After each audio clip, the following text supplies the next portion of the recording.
नमस्कार, जय हिंद। सभी का एक बार फिर से स्वागत आर्मी स्टडी के इस दमदार एप्लीकेशन में। गुड मॉर्निंग, राधे राधे, जय हिंद, जय श्री राम, सभी का स्वागत।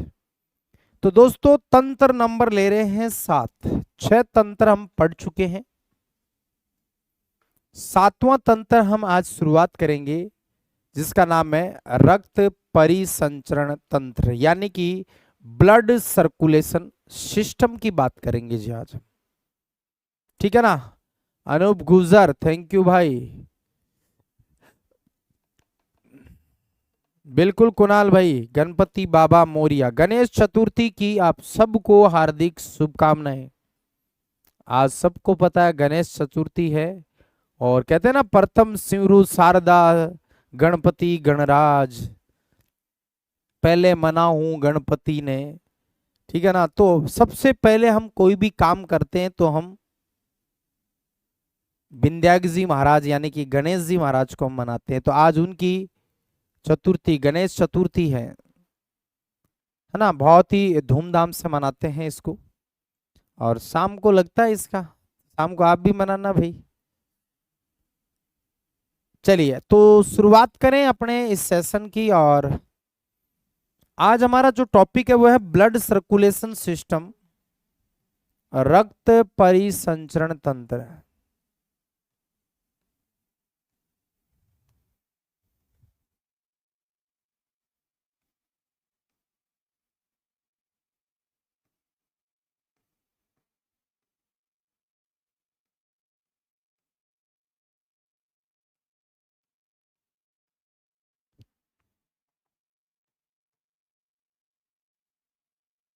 रक्त परिसंचरण तंत्र की बात करते हैं हम।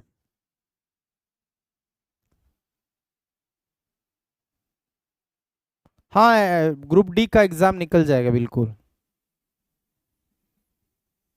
तो ब्लड सर्कुलेशन सिस्टम, सबसे पहले देखो, रक्त परिसंचरण तंत्र की खोज किसने की, इसकी डिस्कवरी किसने की थी। दूसरा सवाल, रक्त परिसंचरण तंत्र का अध्ययन या स्टडी क्या कहलाती है।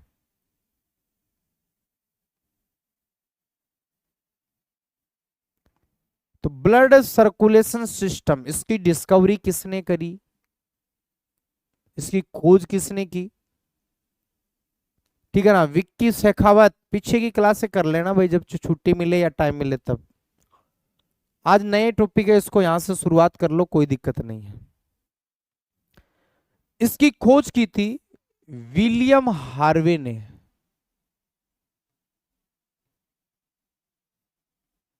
किसने? विलियम हार्वे ने।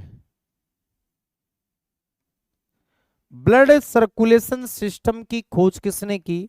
विलियम हार्वे ने की थी। ये ध्यान रखना है। इसका अध्ययन कहलाता है एंजियोलॉजी।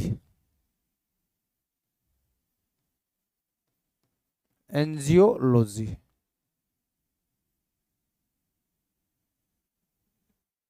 रक्त परिसंचरण तंत्र की खोज किसने की? तो हम कहेंगे जी विलियम हार्वे ने की थी। इसका अध्ययन क्या कहलाता है? तो हम कहेंगे एंजियोलॉजी कहलाता है। ठीक है, आपको ध्यान रखना है, एंजियोलॉजी इसका स्टडी होता है, ये ध्यान रखना है। अब देखो, ये जो ब्लड सर्कुलेशन सिस्टम है, ये वाला, ये 2 टाइप का होता है जी। कितने टाइप का है? 2 टाइप का है।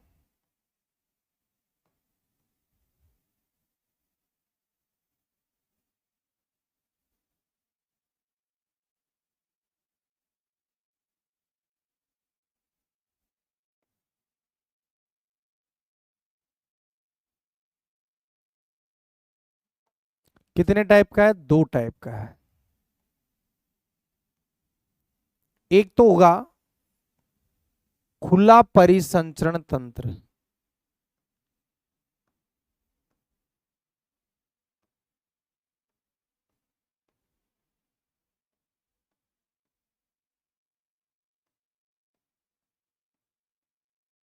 और एक होगा बंद परिसंचरण तंत्र।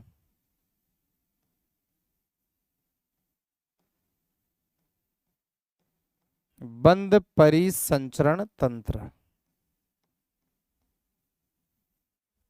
एक तो है खुला परिसंचरण तंत्र और एक है बंद परिसंचरण तंत्र। खुला का मतलब है open circulation system, open circulation system बोलते हैं इसको। और बंद परिसंचरण का मतलब है क्लोज सर्कुलेशन सिस्टम होता है।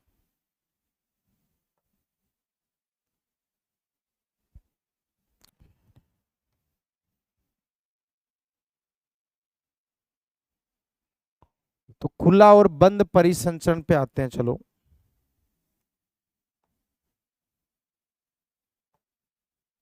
खुला परिसंचरण तंत्र किसे कहते हैं? देखो भाई, खुला नाम क्यों पड़ा? हम देख रहे हैं कौन सा तंत्र पढ़ रहे हैं, रक्त परिसंचरण। और आप सब जानते हैं हमारे शरीर में जो ब्लड चलता है वो नलियों में चलता है। जैसे धमनी और शिरा नाम सुना होगा, आर्टरी और वेन जिसको इंग्लिश में कहते हैं। तो रक्त रक्त नलिकाओं के अंदर बहता है। अब इसका नाम खुला क्यों पड़ा? क्योंकि इसमें रक्त नलिका है ही नहीं। तो हम पहला पॉइंट ये लिखेंगे कि इनके अंदर रक्त नलिकाएं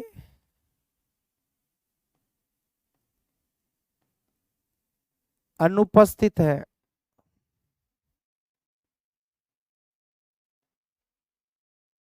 रक्त नलिकाएं क्या है? अनुपस्थित है, एब्सेंट है। और बंद का मतलब है जिनमें रक्त नलिकाएं पाई जाती है। रक्त नलिकाएं जिनके अंदर क्या है? उपस्थित है।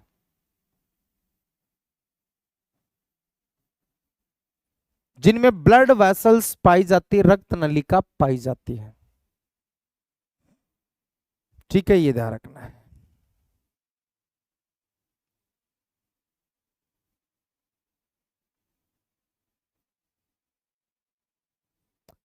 छोटू यादव आज चेक करूंगा मैं ना, अगर इंस्टाग्राम पर आपने क्वेश्चन भेजे तो मैं आज चेक करूंगा।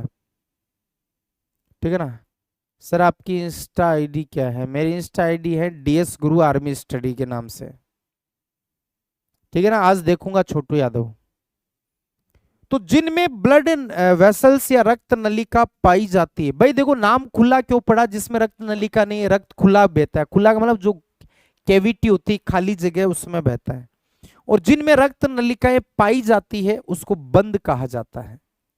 ठीक है, एक तो ये ध्यान रखना है। दूसरी बात, अब ये किसमें पाया जाता है? या पहले मैं ये बता दूं आपको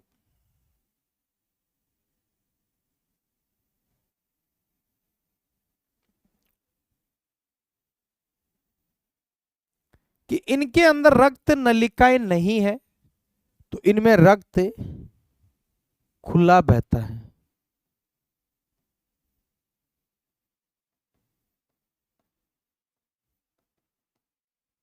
और इनके अंदर रक्त बंद नलिकाओं में बहता है।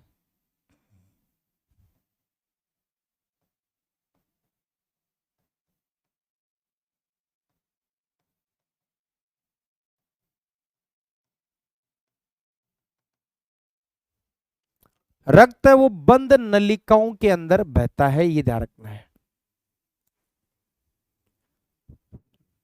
हो सकता है छोटू यादव मेरी जो इंस्टा आईडी है उसके ऊपर 14.8 के फॉलोवर्स आपको ऐसा मिलेगा।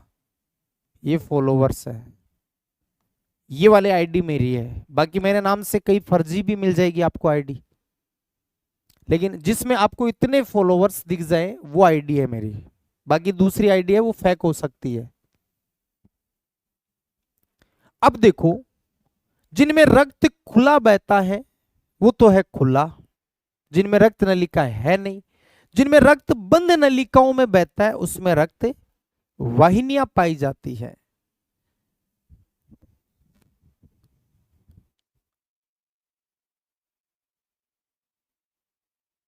ठीक है। अब देखो एग्जाम्पल की बात करें भाई, किस किस के अंदर खुला परिसंचरण है?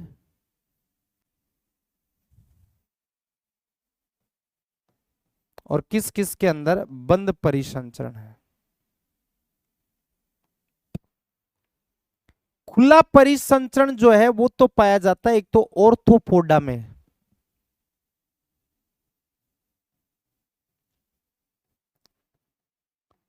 ऑर्थोपोडा जिसके अंदर सभी के सभी कीट आ जाते हैं,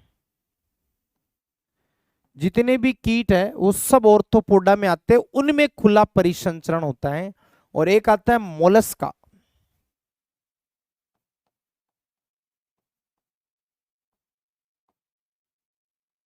मोलस्का में जैसे सीपी है, घोंगा है,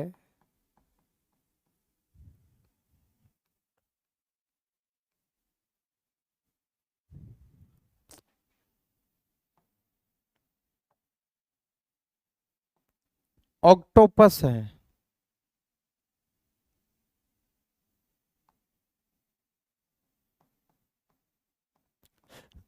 इनके अंदर मेरे भाई खुला परिसंचरण होता है, तो ये आपको याद रखना है। बहुत बढ़िया छोटू यादव, बढ़िया है भाई।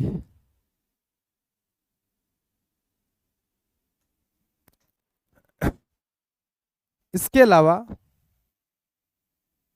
इसमें जो आएगा वो आएगा आपके स्तनधारी। और स्तनधारी में जितने भी जंतु है वो सारे आ जाएंगे और मनुष्य आ जाएगा। इनमें बंद परिसंचरण, तो हमारे अंदर बंद परिसंचरण क्योंकि अपने अंदर नलिकाओं के अंदर ब्लड बहता है, ठीक है। और एनेलिडा,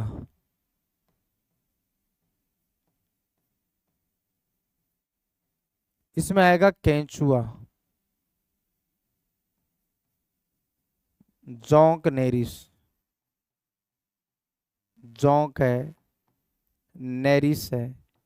ये दोस्तों एनेलिडा में आता है। और एनेलिडा और स्तनधारी के अंदर क्लोज सर्कुलेशन सिस्टम पाया जाता है। तो ये तो है ब्लड सर्कुलेशन के बारे में बेसिक बातें, है ना, थोड़ा सा ध्यान रखना है।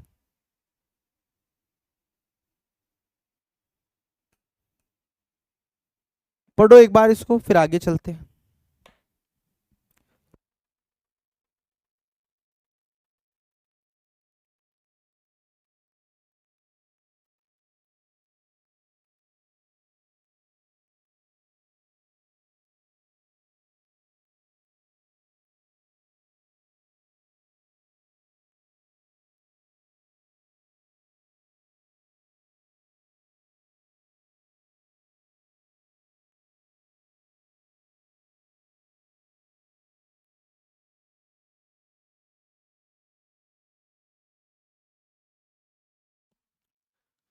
राहुल सेन नहीं भाई। हाँ दुर्गेश चलेगा भाई, दुर्गेश कुमार चलेगा। प्रश्न कैसे पूछेगा, क्या बात है। प्रश्न ऐसे पूछेगा, ये चारों ऑप्शन में दे देगा या इनमें से कोई एक दे देगा, तीन दूसरे दे देगा। बताओ किसमें खुला परिसंचरण तंत्र पाया जाता है, किसमें बंद परिसंचरण तंत्र पाया जाता है, ये सवाल पूछेगा।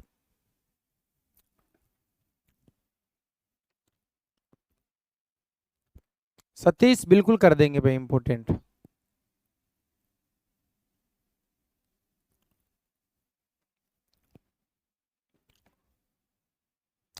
और अब की बार है ना आपके लिए बहुत ही बढ़िया खुशखबरी है भाई।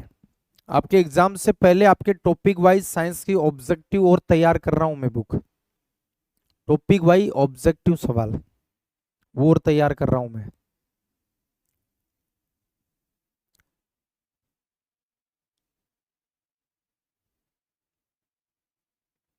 ठीक है, ये ध्यान रखना है।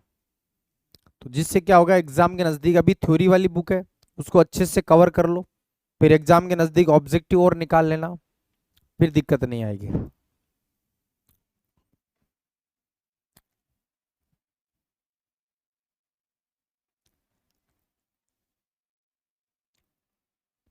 अनुष्का परमार बिल्कुल हो जाएगा।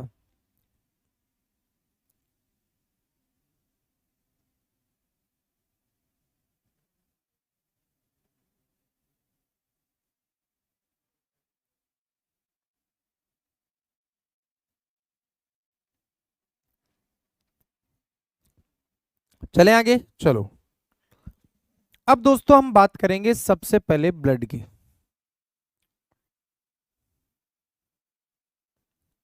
अब हम ब्लड की बात करेंगे। सबसे पहले रक्त के बारे में बेसिक बेसिक पढ़ते हैं कि ब्लड क्या होता है।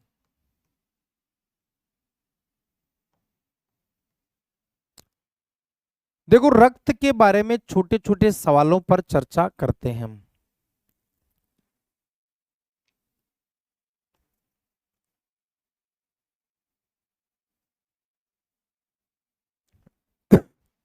सबसे पहले कि ब्लड जो है इसकी उत्पत्ति कहां से हुई, इसका ओरिजिन कहां से हुआ। नेक्स्ट है, ब्लड की स्टडी को आप क्या कहते हो।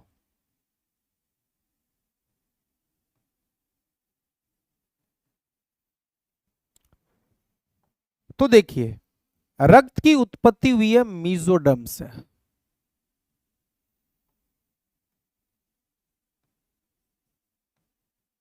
मीजोडर्म से रक्त का अध्ययन कहलाता है हिमेटोलॉजी।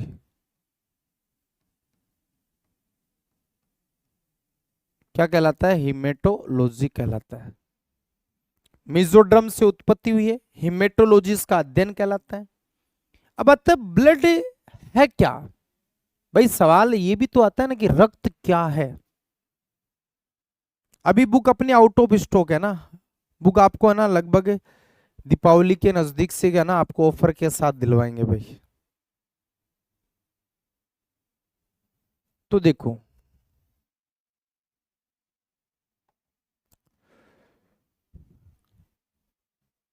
रक्त क्या है। रक्त है एक तरल संयोजी उत्तक। भाई अगर हमसे पूछे रक्त क्या है, तो याद रखना यह एक तरल संयोजी उत्तक है। तरल संयोजी उत्तक है।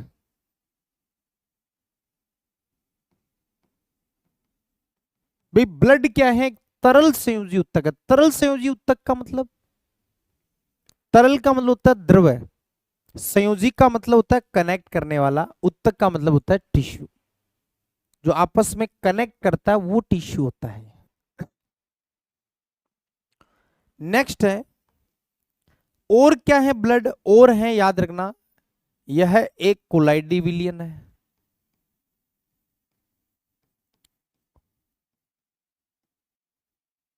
कोलाइडी विलियन है। और रक्त क्या है, तो रक्त एक तो तरल संयोजी उत्तक है। देखो दो चीजें ध्यान रखना, एक तो तरल संयोजी उत्तक है और एक कोलाइडी विलियन है। ये ध्यान रखना है, एक तो तरल संयोजी उत्तक है और एक कोलाइडी विलियन है रक्त। इसके अलावा अगर हमसे ये पूछे कि रक्त का निर्माण कहां होता है, ब्लड बनता कहां पर है, तब इसमें दो कैटेगरी है, जन्म के पहले और जन्म के बाद।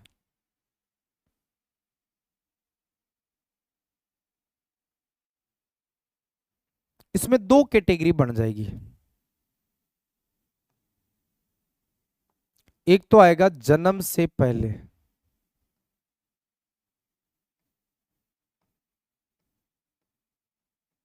जन्म से पहले वो तो है भ्रूण। भ्रूण के अंदर कहां बनेगा, और एक है जन्म के बाद।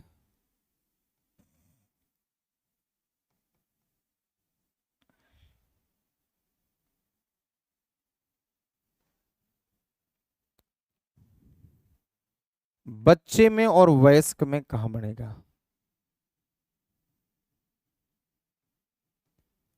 बच्चे के अंदर और एडल्ट के अंदर कहां बनेगा, ये आ जाएगा। तो जन्म से पहले मतलब भ्रूण के अंदर कहां बनेगा? तो जन्म लेने से पहले तो भ्रूणीय अवस्था ही होती है, एम्ब्रियो जिसको बोलते हैं।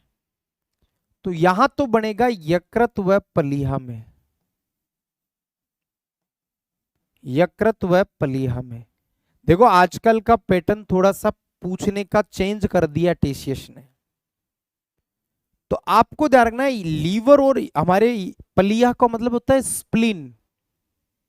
इसमें तो बनता है जब भ्रूणीय अवस्था में होता है, तो यकृत और पलिया में ब्लड बनेगा, है ना गुड्डू चौधरी। अभी अपन आगे पढ़ेंगे क्लासिफिकेशन, अभी थोड़ा सा धीरज रखो यार। ब्लड चल रहा है, आप प्लेटिहेल्मिंथेस संघ की बात कर रहे हैं, प्लेनेरिया वगैरह उसमें कर्मी आते हैं सारे, वो अपन यहां थोड़ी करेंगे, वो तो वर्गीकरण पढ़ाऊंगा मैं आपको। जन्म के बाद बच्चे के अंदर और वयस्क के अंदर ये होता है अस्थि मज्जा में। कहां होगा? अस्थि मज्जा में। अस्थि मज्जा को इंग्लिश में हम बोन मैरो कहते हैं। क्या कहते हैं? Bone marrow. अस्थि मज्जा के अंदर बनता है ब्लड। और देखो ब्लड की हम बेसिक बातें करते हैं। और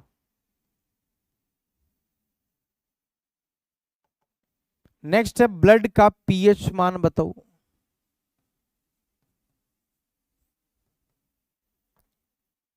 रक्त का लाल रंग किसके कारण होता है? रक्त की औसत मात्रा कितनी होनी चाहिए? शरीर में औसत मात्रा कितनी होनी चाहिए? देखो पीएच मान तो होता है इसका 7.4। प्रकृति बोले तो हल्का क्षारीय होगा। भाई हल्का क्षारीय क्यों बोला? क्षारीय तो इसलिए बोला क्योंकि 7 से ज्यादा है। हल्का क्यों बोला? क्योंकि 7 के नजदीक है, 7 के नजदीक है। इसके अलावा लाल रंग जो होता है वो किसके कारण होता है? वो हीमोग्लोबिन के कारण होता है। किसके कारण होगा? हीमोग्लोबिन के कारण। तो अगर हमसे पूछे रक्त का लाल रंग किसके कारण होता है, तो हीमोग्लोबिन के कारण होता है। ठीक है। और औसत मात्रा होनी चाहिए 5 से 6 लीटर। या फिर आप कह सकते हो कि ब्लड जो है वो वजन का 7% होना चाहिए। हमारे बॉडी के वेट का 7% होता है ब्लड, ये ध्यान रखना है। अब ब्लड को कहां रखा जाता है? ब्लड बैंक में। कितने दिन रखा जाता है वो भी हम बात करेंगे। पहले पढ़ो इसको फटाफट।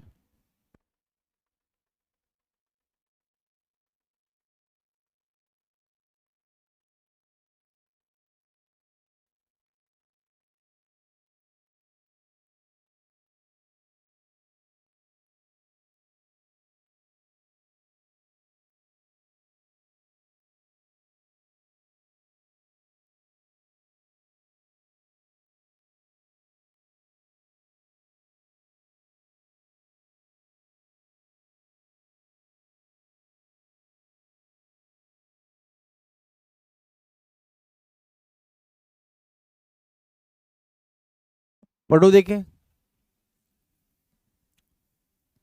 हर्षित सिंह कोई बात नहीं, पीछे क्लास कवर कर लेना कंटेंट में जाकर।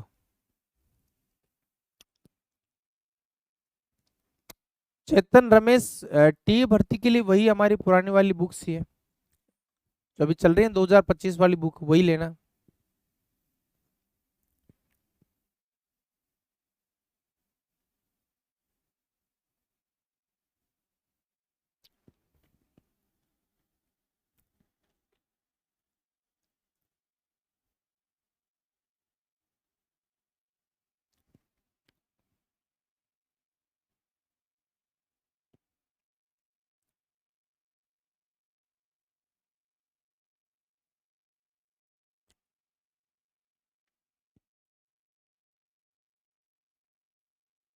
चले आगे चलो।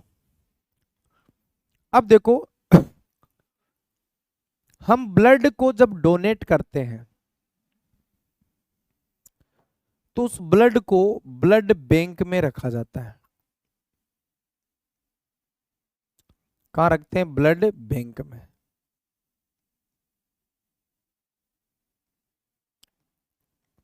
अब हमसे सवाल पूछेगा कि ब्लड को ब्लड बैंक के अंदर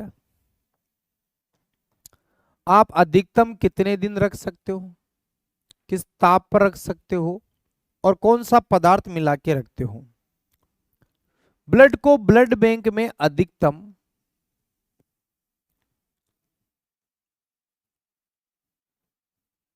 किस ताप पर रखते हो, उसमें कौन सा केमिकल मिलाकर रखते हो।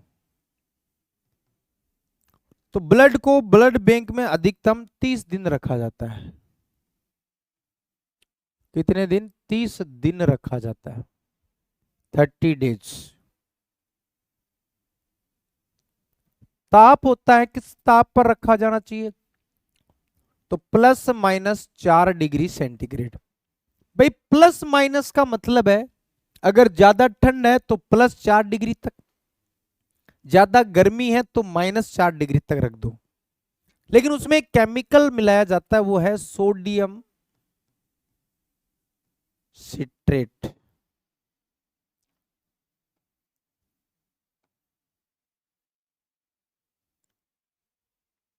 क्या है? सोडियम सिट्रेट या सोडियम बेंजोएट कह सकते हो आप।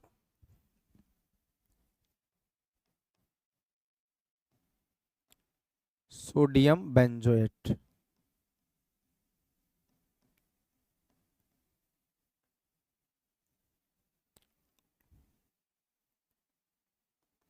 अब हमसे पूछ ले कि भाई ये केमिकल क्यों मिला के रखा जाता है, तो हम कहेंगे रक्त को तरल बनाए रखने हेतु, बनाए रखने हेतु।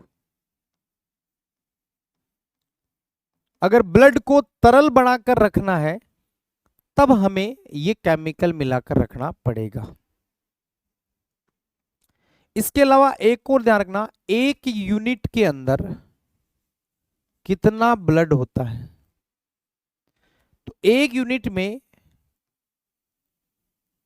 मैं आपको दोनों कैटेगरी बता दूं। शुद्ध रक्त, कुल रक्त कितना होता है, कुल मात्रा, और शुद्ध रक्त कितना होता है इसमें। 1 यूनिट में कुल मात्रा होती है 450 ml, जबकि शुद्ध रक्त की मात्रा 350 ml ही होती है। ये भी आपको ध्यान में रखना है। 1 यूनिट में कितना ब्लड होता है, तो 1 यूनिट में प्योर ब्लड 350 ml ही है, लेकिन उसमें 95 से 100 ml सोडियम सिट्रेट मिलाकर उसको 450 ml बना दिया जाता है ना। जितेंद्र सिंह, हवा के संपर्क में आता है तो इसलिए जम जाता है क्योंकि हमारे शरीर में हिपेरिन प्रोटीन है, वो जमने नहीं देती। लेकिन बाहर आती हिपेरिन प्रोटीन तो होती नहीं, क्योंकि वो तो लीवर से बनती, तो वो है नहीं अब ब्लड में, तो वायु के संपर्क में आते ही जमेगा। और ब्लड बैंक में क्यों नहीं जमता? क्योंकि उसमें ये केमिकल जमने नहीं देगा। तो ये दोस्तों ब्लड के बारे में मोटी मोटी बातें हो गई है। अब ब्लड का संगठन पढ़ेंगे, रक्त के अंदर क्या क्या चीज है वो चीज पढ़ेंगे हम। ब्लड बैंक क्या होता है? जहां पर ब्लड को रखा जाता है।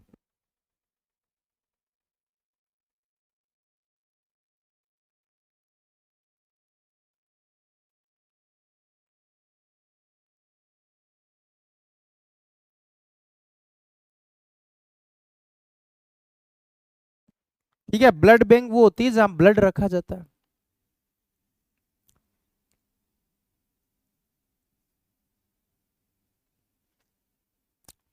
चले आगे, अब देखो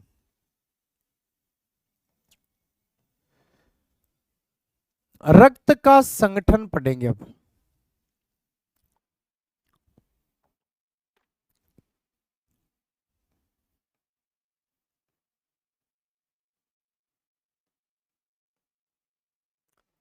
ब्लड कंपोजिशन की बात करेंगे हम।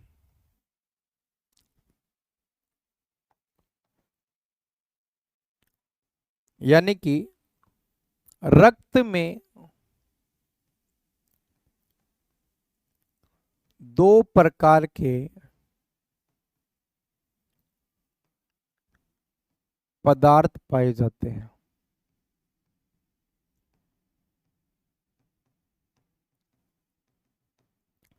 हमारे ब्लड में दो प्रकार के पदार्थ पाए जाते हैं।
तो देखिए, रक्त में दो प्रकार के पदार्थ कौन कौन से पाए जाते हैं?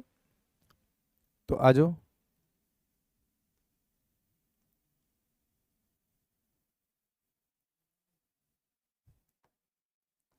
हमारे ब्लड के अंदर दो टाइप के पदार्थ पाए जाते हैं।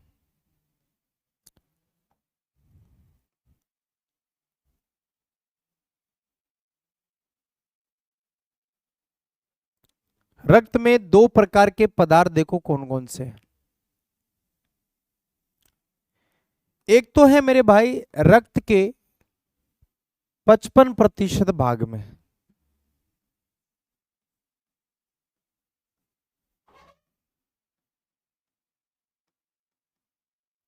और एक है रक्त के 45% भाग में।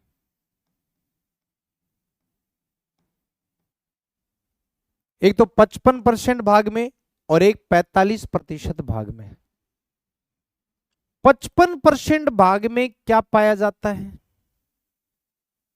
और 45% में क्या पाया जाता है? 55% जो भाग है इसके अंदर तो प्लाज्मा है। तो अगर हमसे ये पूछे कि रक्त में सबसे ज्यादा कौन सा पदार्थ पाया जाता है, तो हमारे रक्त में सबसे ज्यादा प्लाज्मा पाया जाता है। कितना? 55% में अकेला बैठा है।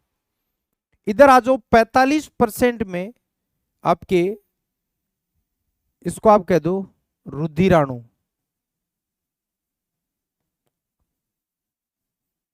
या आप इसको कह सकते हो कणिका, या आप कह सकते हो कोशिका। या तो कह दो रुधिराणु, या कह दो कणिका, या कह दो कोशिका। 45% में ये पाई जाती है। लेकिन देखो 45% के अंदर है ना, इस रुधिराणु में तीन प्रकार की कोशिका पाई जाती है। सबसे पहली जो कोशिका है वो है आरबीसी, दूसरी कोशिका है वो है डब्ल्यूबीसी, तीसरी कोशिका है वो है ब्लड प्लेटलेट्स,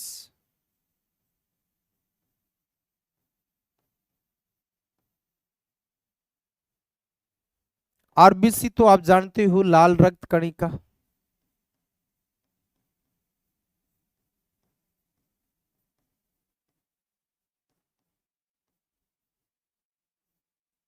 यह है श्वेत रक्त कणिका। भाई आरबीसी तो होती है रेड ब्लड कॉर्पोसेल्स या सेल, और ये white blood corpuscles. Blood platelet ये होता है रक्त बिंबाणु। रक्त बिंबाणु कह दो, या इसको रक्ताणु भी कह सकते हो, पट्टिकाणु भी कह सकते हो आप इसको। ये ब्लड के अंदर पाए जाने वाले दोनों टाइप के पदार्थ हो गए। अब हम ये पढ़ेंगे ना, तब जाकर पहले ब्लड का पोर्शन कंप्लीट होगा, फिर ब्लड ग्रुप पढ़ेंगे, कौन किसको दे सकता है, कौन किसको किससे ले सकता है, और आरएच फैक्टर। फिर ब्लड प्रेशर पढ़ेंगे, हम धमनी शिरा पढ़ेंगे, फिर हृदय पढ़ेंगे। तो थोड़ा टॉपिक बड़ा है, लेकिन अच्छे से कवर भी करना है इसको। चलो एक बार पढ़ो, फिर हम सबसे पहले प्लाज्मा से शुरुआत करते हैं इसकी।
ओके।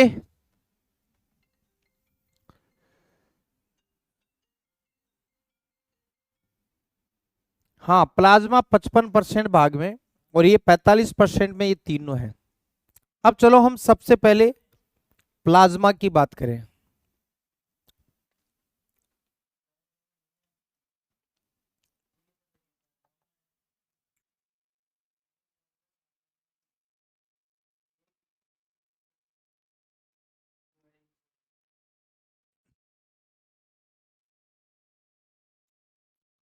प्लाज्मा की बात करें, चलो।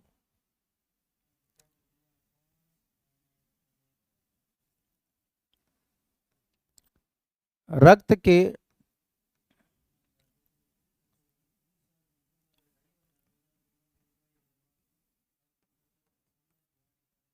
रक्त के 55% भाग में, ओके।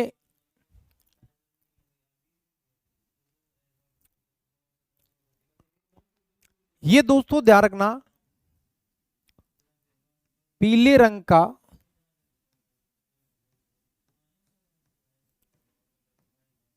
गाढ़ा द्रव है।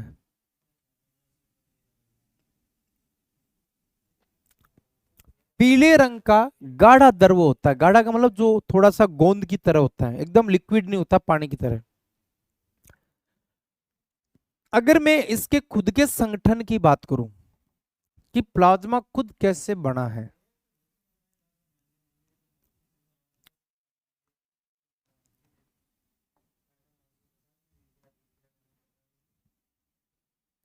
पहला 90 से 92% इसमें पानी है। और ये देखो, ये एग्जाम में आपके एक बार पूछा भी गया है कि प्लाज्मा में जल की मात्रा कितनी होती है, तो 90 से 92%। इसके अलावा 8 से 10% अन्य पदार्थ है।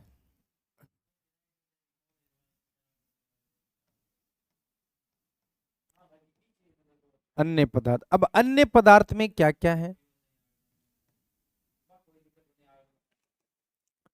अन्य पदार्थ में देखो भाई, 90 से 92% पानी है और 8 से 10% में अन्य पदार्थ है। अब अन्य पदार्थ में देखो, एक तो है विटामिन के, विटामिन के पाया जाता है एक तो, और खनिज तत्व भी पाए जाते हैं, और वो है खास तौर पर कैल्शियम, पोटेशियम, है ना। कैल्शियम हो गया, पोटेशियम हो गया, सोडियम हो गया।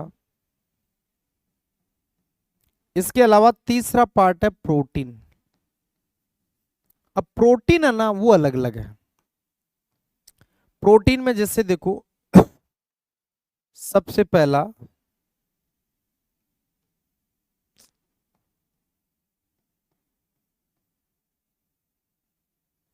एल्बुमिन,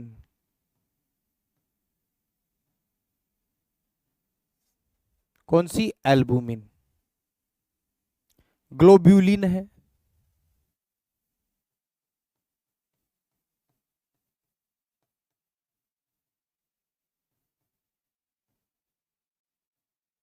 तीसरा हिस्टामिन है। हिस्टामिन का आर्मी अग्निवीर में सवाल पूछा जा चुका है। एक है फाइव, देखो पहले इनका काम भी बता दूं मैं आपको। फाइब्रिनोजन, प्रोथ्रोम्बिन तो साथ में ले लेते हैं, वो तो दोनों एक ही काम के हैं। फाइब्रिनोजन व प्रोथ्रोम्बिन,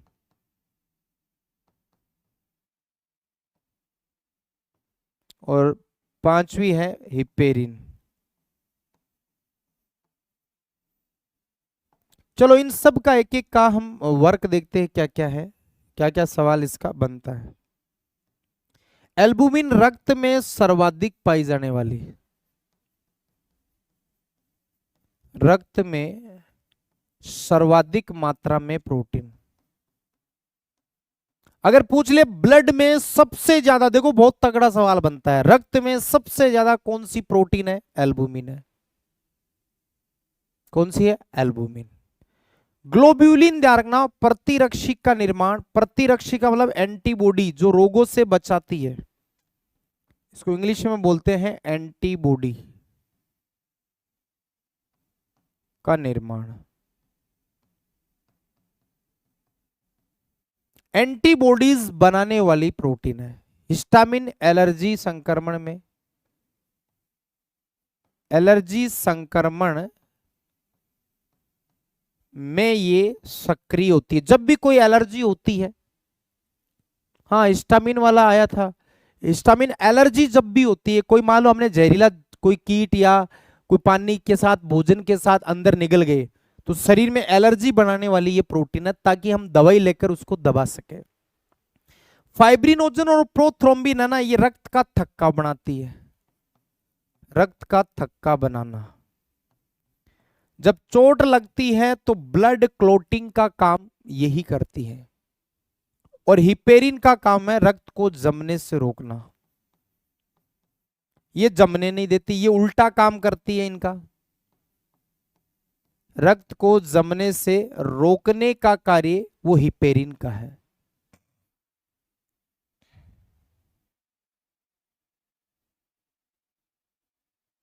ठीक है, ये ध्यान रखना है।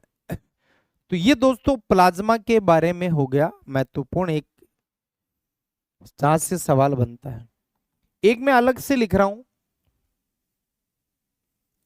कि ब्लड जो है वो क्षारीय क्यों होता है, रक्त की क्षारीयता का कारण क्या है?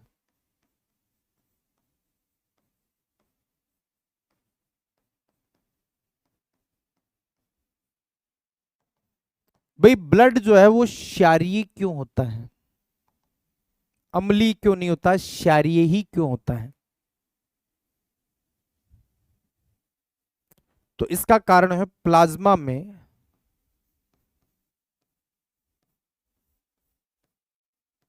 लवण की उपस्थिति।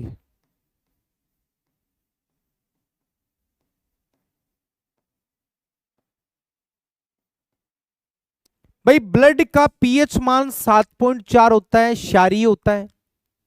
तो क्षारीय क्यों होता है? क्योंकि इसी प्लाज्मा के अंदर लवण पाए जाते हैं, मिनरल पाए जाते हैं, इसकी वजह से ब्लड क्या होता है, क्षारीय होता है। तो चलो आज हमने प्लाज्मा तक पढ़ा है, ब्लड का बेसिक पढ़ा है, रक्त परिसंचरण दो टाइप के, खुला बंद, ये पढ़ा है। कल पढ़ेंगे हम ये वाले, कल अपन ये पढ़ेंगे, ये तो पढ़ लिया आरबीसी, डब्ल्यूबीसी, प्लेटलेट, ये तीनों पढ़कर फिर हम ब्लड ग्रुप की तरफ आगे बढ़ेंगे जी। ठीक है, टॉपिक बड़ा है, 3-4 क्लास लगेगी, लेकिन अच्छे से कवर करना है क्योंकि इसका सवाल हर एग्जाम में फंस जाता है। चलो आज के लिए बस इतना ही। जय हिंद, जय भारत।